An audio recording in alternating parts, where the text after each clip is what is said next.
Intensity and loudness. Sometimes these two terms are used interchangeably, probably because they are directly related, which means more the intensity, louder it is, and vice versa.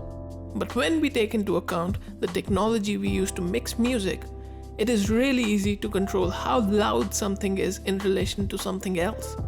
But does that hold true in case of intensity of the source material? Let's find out.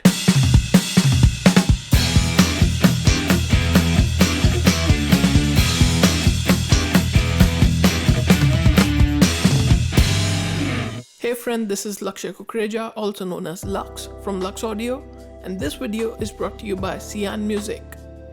Before we jump into it, make sure you give this video a like.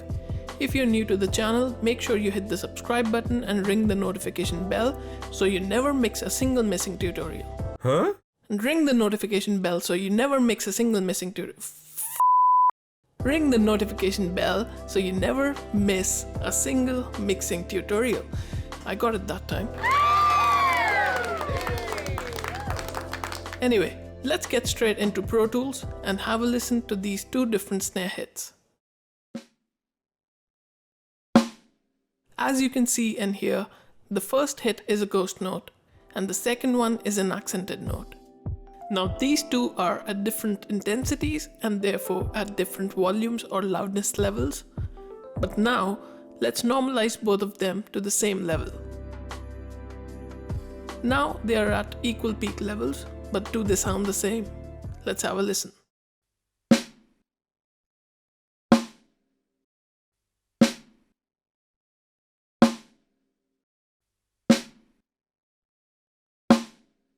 And the answer, of course, is no. But why is that? It's still the same snare drum and both the hits are at equal volumes now. That is because even though there is a direct relationship between intensity and loudness, they're not the same. They're actually quite different. You can make two different hits equal in loudness, but they wouldn't sound the same because of the intensity they are played with. Hitting a drum or a note on a guitar, a piano, or any other instrument makes the instrument resonate in a certain way, which excites different harmonics at different amplitudes, and the volume envelope or ADSR of the sound wave completely changes with hits of different intensities. Now, if we give these another listen and see what's happening differently in both of them.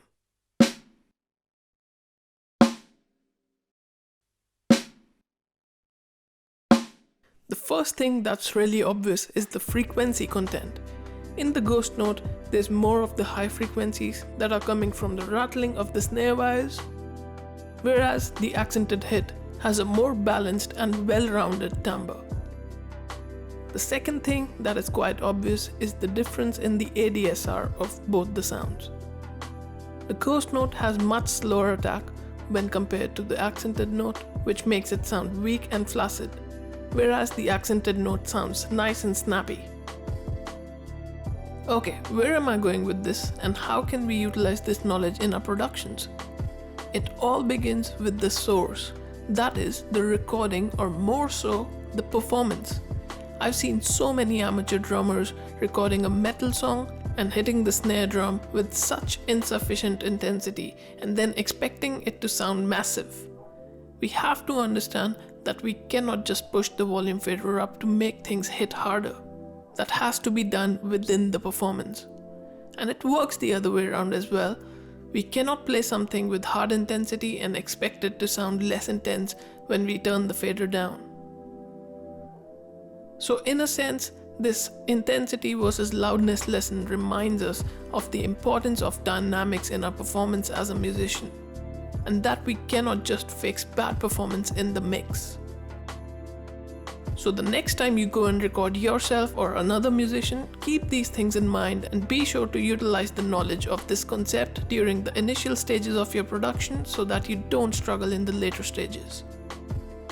I hope this was helpful. If you liked the video, please give it a thumbs up. If you'd like to know more about any other audio related concepts, please leave me a comment down below. Make sure you subscribe to this channel as I'm going to drop more videos, hopefully one every week.